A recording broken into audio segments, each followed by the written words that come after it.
Bugun ijtimoiy tarmoqlarda Messiga kelin salom qilishgani haqida videolar tarqaldi. Ba'zi urf-odatlar o'rnida yaxshi, lekin ba'zilarini odamlar shunchaki oshirib yuboryaptiki, ko'rib hayron qolasan. Mana bu safar hatto Messiga ham kelin salom qilishganligi haqida videolar tarqaldi. Bu endi haqiqatan ham haddan oshishdir. 8 karra oltin to'p sohibi Messi janoblarini, Lionel Messining hurmatlariga ham kelin salomlarni taqdim qilasiz. Gap bo'lishi mumkin emas.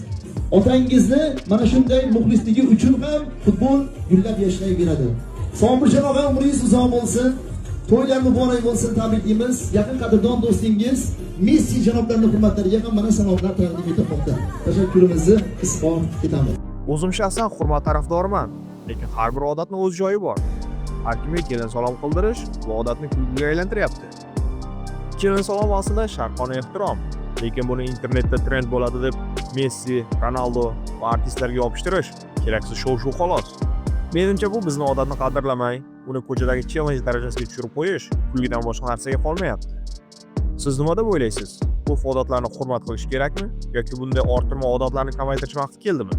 Fikringizni izohlarda yozib qoldiring va kanalimizga obuna bo'ling. Xayr, salomat bo'ling.